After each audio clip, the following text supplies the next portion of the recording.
Subscribe now. EU Debates. Today, does it help the Green Deal, or does it pose a hindrance to the Green Deal?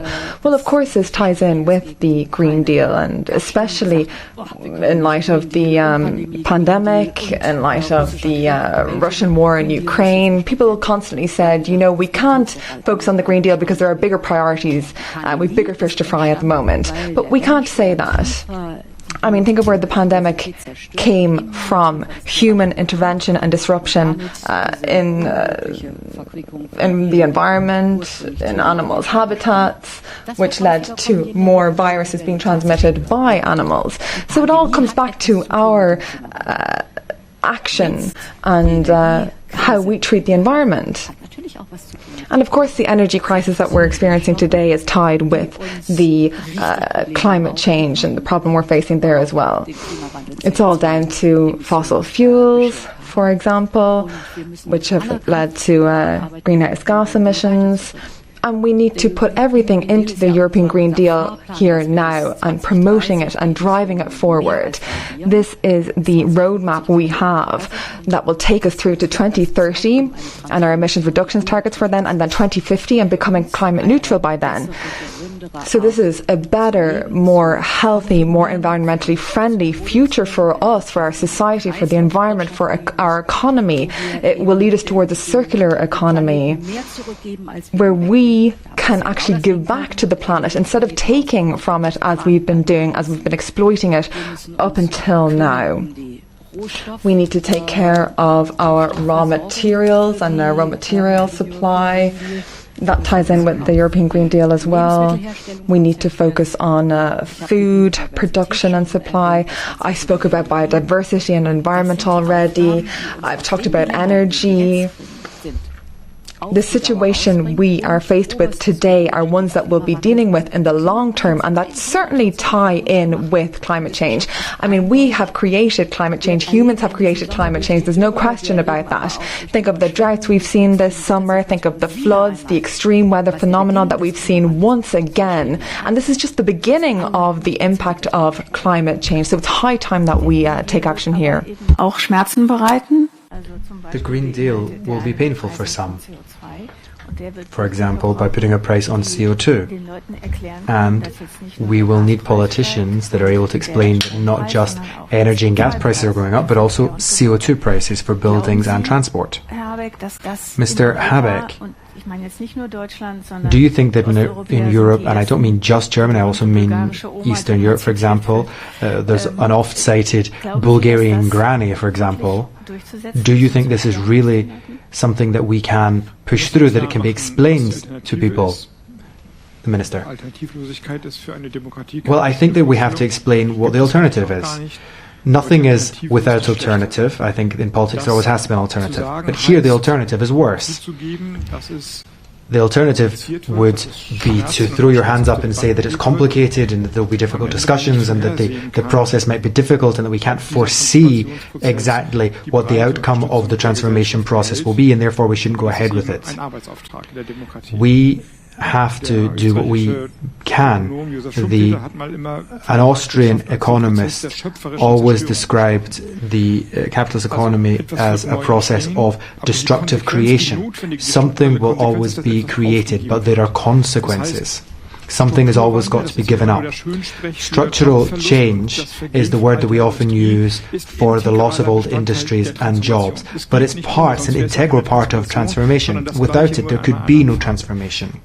It would just be the same thing in a different packaging. 150 years ago, 80-90% of the population worked in agriculture.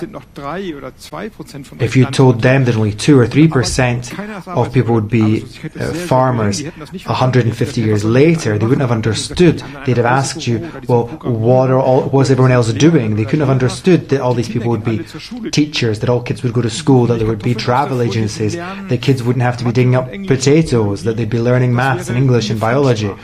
To explain that to them would have sounded like a foreign language. They would have asked you what kids needed with biology. We are in a very similar position now. People aren't farmers anymore. They all work in the professions that I've mentioned. That's a transformation that our society has gone through with many debates. But we have become more prosperous because of it. Our economy has grown because of it. Our health, our income, even with the levels of poverty we have in Germany, our incomes have improved. That is creative destruction.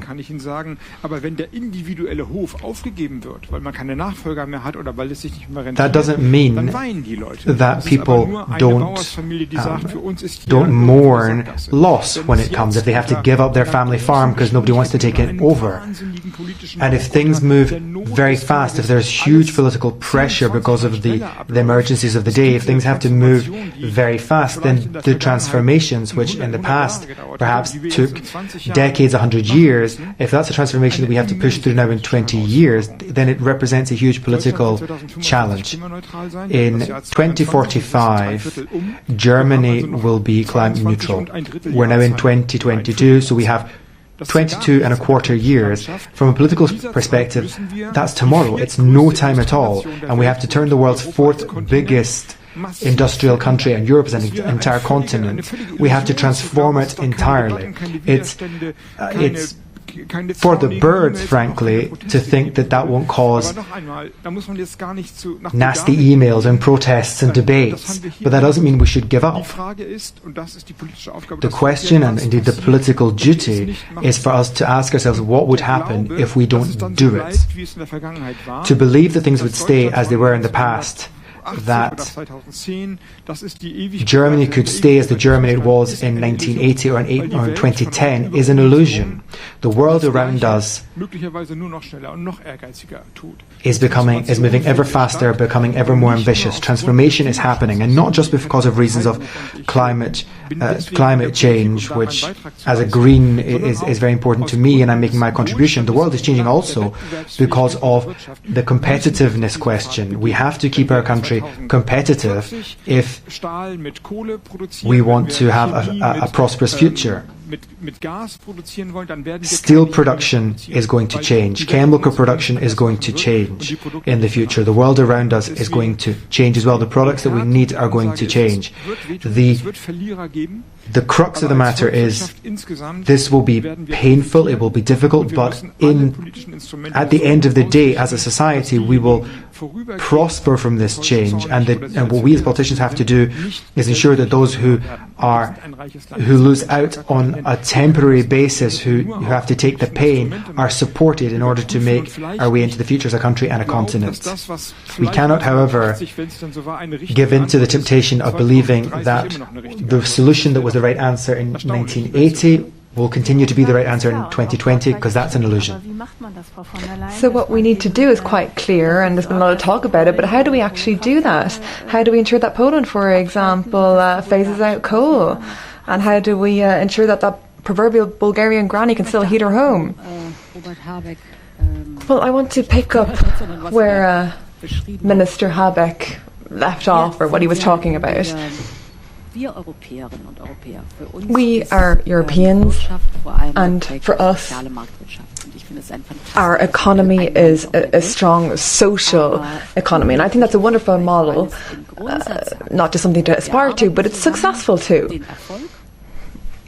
Our success is one that we earn together. We all contribute to it, and we should all benefit from it.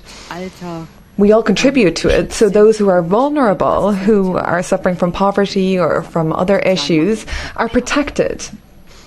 That's what our social economy is based on, and that's what needs to be kept at the forefront of this transformation. So it doesn't matter whether we're talking about coal regions here or other more vulnerable groups, ensuring that people perhaps experiencing energy poverty or trying to upgrade, renovate their homes.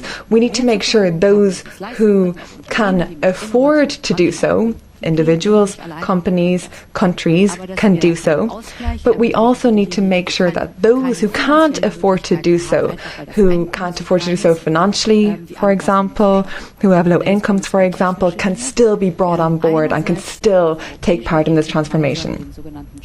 So at the EU level, we have the Just Transition Fund in order to ensure a just transition. And this specifically targets some of the coal regions in Poland, for example, because they have to undergo massive transformation, completely change in terms of what their heritage, their training, their education is.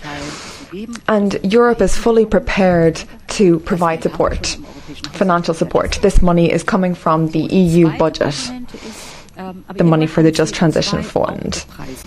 The second issue then is CO2 pricing and the polluter pays principle. So if you emit carbon dioxide, then you need to pay for it. We've seen enormous growth since 1960 or so. For example, since 1990, we've seen CO2 emissions. So it is possible to have economic growth and to reduce our greenhouse gas emissions. And the polluter pays principle is going to come into this. This also provides an incentive for companies to invest more in renewable options and to produce in a more carbon neutral way. If we take a look at buildings and road transport then, we need to make sure that we have the social aspect covered in this sector. We need to take a look at the revenue that we get from the CO2 prices, and we can distribute that amongst individuals or companies who need this money in order to undergo the just transition, the climate transition. So we're going to have a lot of revenue from the CO2 prices. On the one hand, we can invest in innovation and in new technologies that can accelerate the transition. And this is something that we have put forward on the Commission side. The Council and the Parliament are still looking at these proposals when it comes to the Social Climate Fund, because this will underpin our market economy in the future. Das ist völlig klar, ohne die geht's nicht.